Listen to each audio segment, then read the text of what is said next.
সংসারে শান্তি পেতে হলে আপনার ঘর থেকে আজই 4টি জিনিস সরিয়ে ফেলুন। 4টি জিনিস আপনার ঘরে রাখা যাবে না। যদি আপনার ঘরে 4টি জিনিস থাকে আজই সরিয়ে ফেলুন। যদি না সরান তাহলে আপনার ঘরে কখনো শান্তি আসবে না। 1 নম্বরে আল্লাহ তাআলা পবিত্র কোরআনুল কারীমের ভিতরে নিজেই বলে দিয়েছেন। পবিত্র কোরআনুল কারীমের 17 নম্বর পারা 14 নম্বর পৃষ্ঠা 14-15 নম্বর লাইন সূরাতুল হজের 30 নম্বর আয়াতের একটি অংশে আল্লাহ তাআলা বলেন, ফাজতানিবুর রিজসা মিনাল আওসান, তোমরা মূর্তি থেকে, নাপাক বস্তু থেকে তোমাদেরকে এগুলো থেকে বিরত থাকো। নাপাক বস্তু, মূর্তি এগুলো রাখা যাবে না। যদি আপনার ঘরে মূর্তি থাকে এগুলো থেকে দূরে সরে আসতে হবে। অনেক সময় আমরা আমাদের ঘরের ভিতরে ঘোড়ার মূর্তি অথবা গাধার মূর্তি, জিরাফের মূর্তি, হাতির মূর্তি, এই ছোট ছোট যে মূর্তিগুলো আছে, অথবা কিছু মানুষেরও মূর্তি অনেকের বাসায় রাখে। এগুলো খবরদার আপনার বাসায় কখনো রাখবেন না।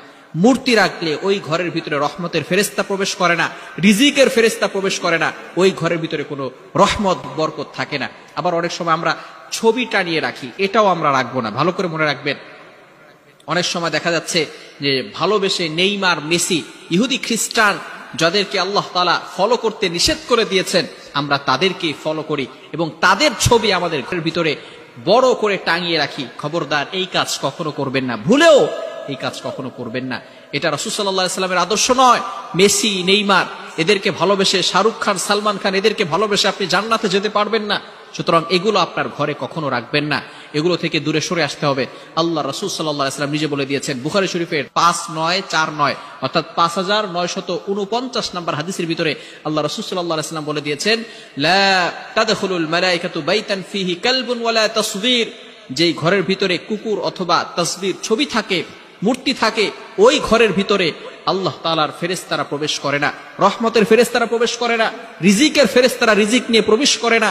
এজন্য সব সময় চিন্তা করতে হবে মূর্তি ঘরে রাখা যাবে না। সে যে কোনো মূর্তি হোক না কেন, মূর্তি ঘর থেকে বের করে ফেলুন। 1 নাম্বার, মূর্তি ঘরে রাখা যাবে না। নাম্বার 2, দ্বিতীয় নাম্বার হচ্ছে ঘরের ভিতরে বাদ্যযন্ত্র রাখা যাবে না। গান, এটা আল্লাহ পাক রব্বুল আলামিন সম্পূর্ণরূপে হারাম করে দিয়েছেন। এটা আমার বানানো কথা নয়, আল্লাহ তাআলা পবিত্র কোরআনুল কারীমের ভিতরে নিজেই বলে দিয়েছেন। 21 নম্বর পারা 10 নম্বর পৃষ্ঠার 8 নম্বর লাইন সূরা লুকমানের 6 নম্বর আয়াতে আল্লাহ তাআলা বলে দিয়েছেন, ওমিনান নাসি মান ইয়াশতারি লাহুল হাদিস। আল্লাহ তাআলা এর দ্বারা বাদ্যযন্ত্র, গান অথবা এই ধরনের যেই ধরনের জিনিসগুলো আছে যেগুলো দ্বারা বাদ্যযন্ত্র হয়, এগুলো আল্লাহ তাআলা রাখতে নিষেধ করে দিয়েছেন, এগুলো করতে আল্লাহ তাআলা নিষেধ করে দিয়েছেন। এগুলো শয়তানের কাজ, দাজ্জালের কাজ।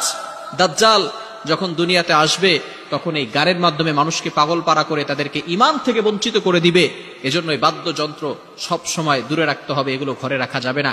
ঘরে থাকলে আজকেই বের করে ফেলুন, এগুলো ঘরের ভিতরে রাখা যাবে না। ঘরের ভিতরে রাখলে রহমতের ফেরেশতা ঢুকবে না, ওই ঘরের ভিতরে কোনো রহমত বরকত কিছুই থাকবে না। তৃতীয় নাম্বার হচ্ছে ঘন্টি রাখা যাবে না। রাসূল সাল্লাল্লাহু আলাইহি সাল্লাম ঘন্টি রাখতে নিষেধ করে দিয়েছেন। গরুর গলায় যে ঘন্টিগুলো দেওয়া হয়, মন্দিরে যে ঘন্টিগুলো বাজানো হয়, এগুলো ঘরের ভিতরে রাখলে ঘরের ভিতরে কোনো বরকত গুলো থাকে না। এবং 4র্থ নাম্বার হচ্ছে গুরুত্বপূর্ণ বিষয়, ময়লা আবর্জনা ঘরের ভিতরে জমা করে রাখবেন না। এটা আপনি বাইরে ফেলে দেন, যদি ময়লা হয় এটা বাইরে ফেলে দেন। অনেক সময় কিছু মহিলারা আছে, কিছু মা বোনেরা আছে, তারা বাচ্চার যে নোংরা কাপড়গুলো আছে, পায়খানা করেছে, পেশাব করেছে, সেই নোংরা কাপড়গুলো ঘরের ভিতরে রেখে দেয়, যার কারণে রহমতের ফেরেশতারা প্রবেশ করে না। এজন্য সবসময় চিন্তা করবেন এই ধরনের জিনিস যাতে করে না থাকে। এই 4টি জিনিস যদি আপনার ঘরে থাকে আজই সরিয়ে ফেলবেন।